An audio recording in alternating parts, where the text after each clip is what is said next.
Good evening. We are so glad that you came to worship this evening here at Metropolitan Community Church at our annual Good Friday service. And this is not our usual service, as you can already see. Decor is a little different, and you know the story. If you don't already know the story, you will momentarily, of what happens on this Friday in preparation before this coming Sunday's resurrection celebration service. We hope that you will enjoy the service and that you will be blessed and that you will not only find a place of reflection, which is where we often find ourselves on Good Friday, but also find something to be thankful for, because it leads, the night is the beginning of a lead to victory and celebration and resurrection. Would you pray with me? God, we just want to say thank you for your goodness, your mercy, your blessings on our lives. Thank you for bringing us to this place tonight, for giving us the strength, the health, and the desire to be in your house this evening, to share these few moments with our sisters and our brothers. And I ask you, God, that as we go through this time of worship, that we will feel your presence and we will sense your spirit here as we always do. We also pray for those who can't be with us. We pray for Clyde's mom, who's in the hospital. We pray for Mo and Mary Ellen this evening, as Mo's coming back from the emergency room as we speak. We pray, God, for Dee, that you will continue to bless her. She's a walking miracle, the doctors say. She'll be leaving the hospital and going into care outside of the hospital for the next few weeks while her new liver gets time to heal and really function well. But we lift them up while they can't be with us at this time, that you'll be with them where they are and let them sense the same power and presence of Holy Spirit that we do. And now, God, as we prepare our hearts for this weekend and what it really means to us, to those of us who identify as your followers, then just be with us tonight and let us see what we're supposed to see and hear what we're supposed to hear. In the name of Jesus our Christ. Amen. Amen. Would you rise as you're able and join us in our opening song?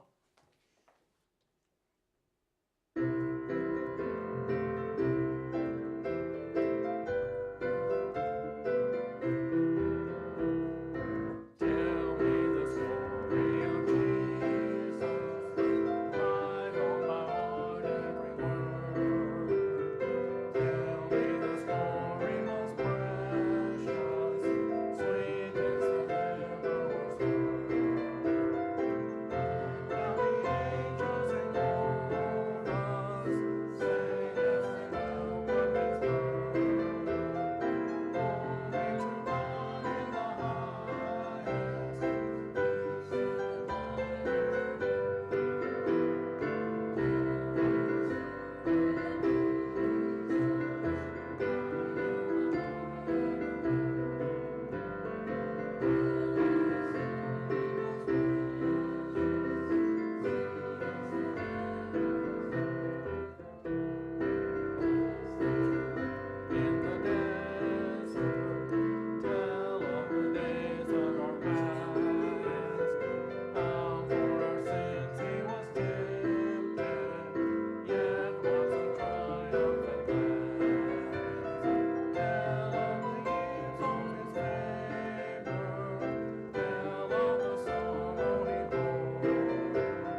be seated. At this time, there will be readers who come, and after each reading, as they tell the story, we will be singing a hymn. You don't have to stand each time. We'll remain seated until the end of the story. Our reading is Mark 14, verses 32 through 42. They came to an area called Gethsemane. Jesus told his disciples, "Sit here while I pray." He took Peter, James, and John with him. He plunged into a sinkhole of dreadful agony. He told them, "I feel bad enough right now to die. Stay here and keep vigil with me." Going a little ahead, he fell to the ground and prayed for a way out. "Abba, you can't you? Get me out of this? Take this cup away from me, but please, not what I want. What do you want?" He came back and found them sound asleep. He said to Peter, "Simon, you went to sleep on me. Can't you stick it out with me a single hour? Stay alert, be in prayer, so you don't enter the danger zone without even knowing it. Don't be naive. Part of you is eager, ready for anything in God, but another part is as lazy as an old dog sleeping by the fire." He then went back and prayed the same prayer. Returning, he again found them sound asleep. They simply couldn't keep their eyes open, and they didn't have a plausible excuse. He came back a third time and said, "Are you going to sleep all night? No, you've slept long enough. Time's up. The Son of Humanity is about to be betrayed into the hands of sinners. Get up. Let's get going. My betrayer has arrived."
Our second reading is from Mark chapter 14, verses 43 through 52.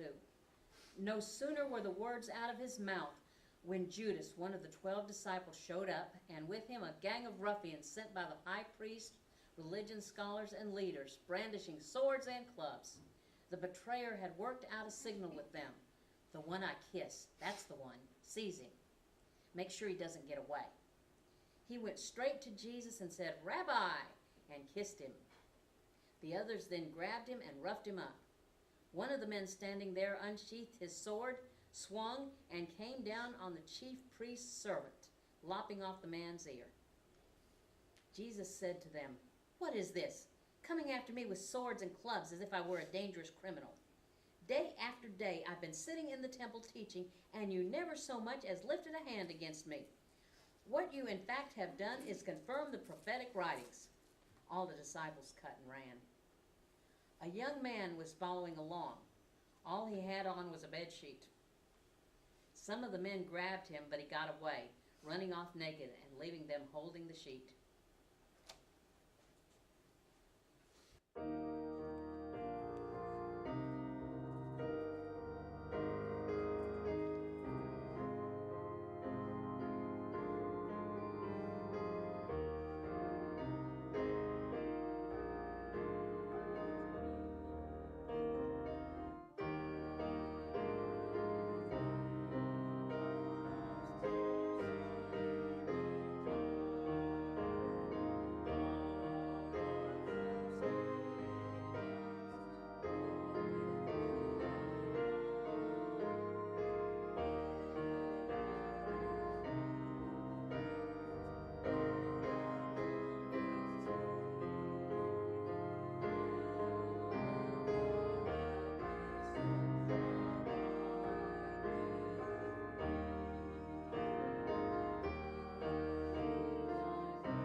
Mark 14, verses 53 through 65.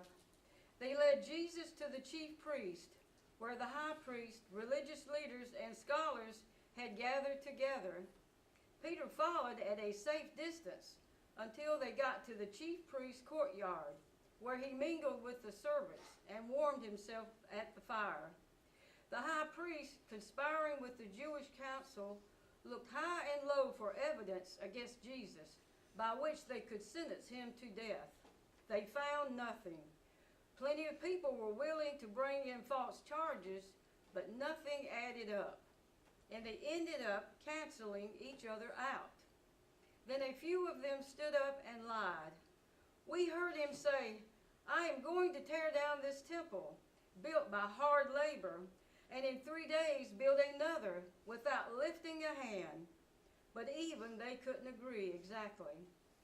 In the middle of this, The chief priest stood up and asked Jesus, "What do you have to say to the accusation?"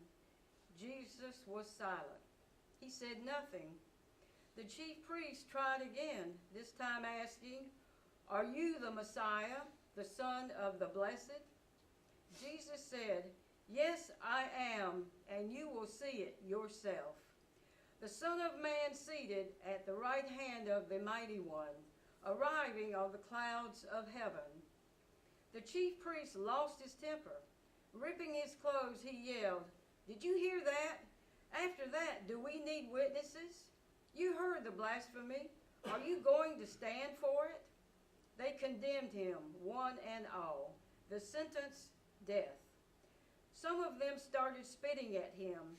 They blindfolded his eyes, then hit him, saying, "Who hit you? Prophesy." The guards, punching and slapping, took him away.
Our fourth reading is from Mark chapter 15, verses 6 through 13 and 22 through 30. It was the custom at the feast to release a prisoner, anyone the people asked for. There was one prisoner called Barabbas locked up with the insurrectionists who had committed murder during the uprising against Rome. As the crowd came up and began to present its petition for him to release a prisoner, Pilate anticipated him. "Do you want me to release the king of the Jews to you?" Pilate knew by this time that it was through sheer spite that the high priest had turned Jesus over to him. But the high priest by then had worked up the crowd to ask for the release of Barabbas. Pilate came back. "So what shall I do with this man you call the king of the Jews?" They yelled, "Nail him to a cross." The soldiers brought Jesus to Golgotha, meaning the skull hill. They offered him a mild painkiller, wine mixed with myrrh, but he wouldn't take it. And then they nailed him to the cross. They divided up his clothes and threw dice to see who would get them. They nailed him up at 9 o'clock in the morning. The charge against him, the King of the Jews, was printed on a poster. Along with him, they crucified two criminals, one to his right and the other to his left. People passing along the road jeered, shaking their heads in mock lament. "You bragged that you could tear down the temple and then rebuild it in 3 days. So show us your stuff. Save yourself. If you are really God's son, come down from that cross."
Mark 15, verses 33 through 37. At noon the sky became extremely dark.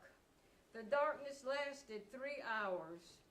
At 3 o'clock, Jesus groaned out of the depths, crying loudly, my God, why have you abandoned me?"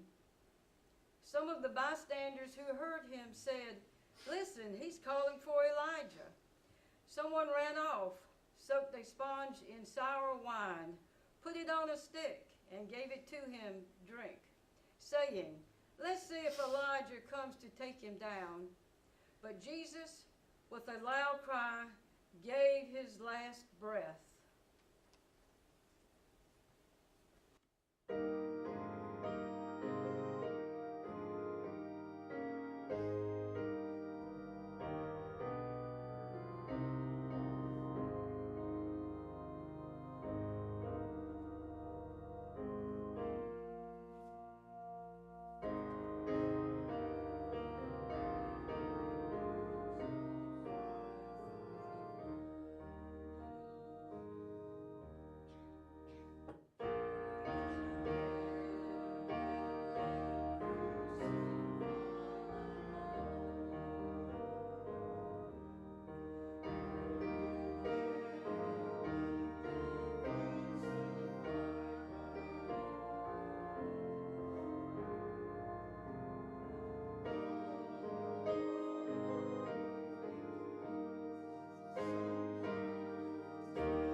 The sixth reading is Mark 15, verses 40 through 47.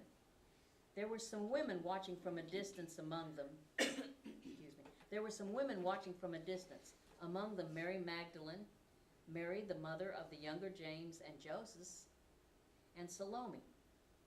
When Jesus was in Galilee, these women followed and served him and had come up with him to Jerusalem. Late in the afternoon, since it was the day of preparation, that is the Sabbath eve, Joseph of Arimathea, a highly respected member of the Jewish council, came. He was one who lived expectantly, on the lookout for the kingdom of God. Working up his courage, he went to Pilate and asked for Jesus' body. Pilate questioned whether he could be dead that soon and called for the captain to verify that he was really dead. Assured by the captain, he gave Joseph the corpse. Having already purchased a linen shroud, Joseph took him down, wrapped him in the shroud, placed him in the tomb that had been cut into the rock, and rolled a large stone across the opening. Mary Magdalene and Mary, the mother of Joseph, watched the burial.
We started out with a song called Tell Me the Story of Jesus. We just heard it. In just a few minutes, with a few readings and a few songs, we have heard the story. Well, almost. Yes. We have a whole weekend to figure out the rest. At this time, we bring our offerings. I will ask the ushers to get ready, and we take an offering that will be used to uplift this congregation as well as financing our denomination around the world. Would you pray with me as they get to their post? God, we thank you for this moment that we can begin our communion, because communion is about communing and about giving ourselves to you completely. We ask that you will let us now give as we can. Let us be blessed accordingly. And God, multiply what is given, just like the loaves and fishes, that it goes farther and beyond anything we can think or imagine. We ask in Christ's name. Amen. My sisters and brothers, as we come to this moment that communion has already started, we remember that night that Jesus was to be betrayed. He was having a meal with his disciples. He was having a time of fellowship and education, because he told them, as he had hinted to several times already, but he told them once again, I am about to be betrayed, and soon I will be gone from among you, but I'll still be with you for all time. And this was oxymoronic to them. It didn't seem possible. And yet, over 2,000 years later, we know that Jesus kept his promise, because his Spirit still abides in all of us.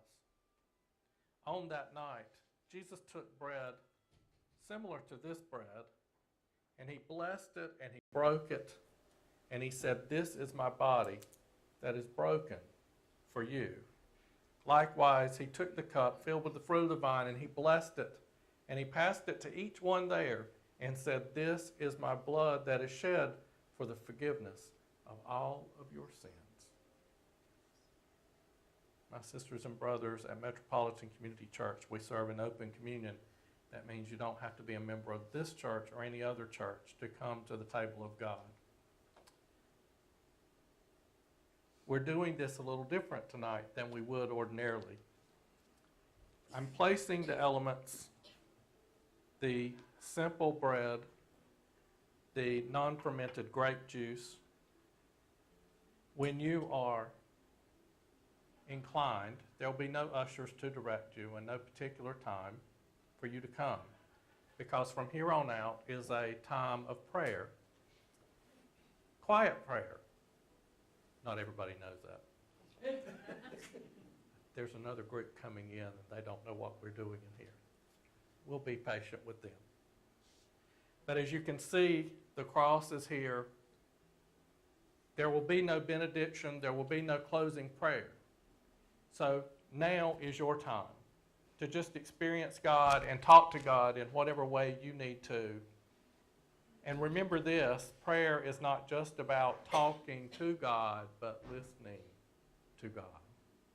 It's your time of communion. Simply come as you are able. When you feel led, dip your bread in the juice. Don't drink from the cup. Dip your bread in the juice. Feed yourself. I'll be first to show you. And you may have a quiet time of prayer. You may kneel, you may sit. The lights will come down and some quiet music will be played.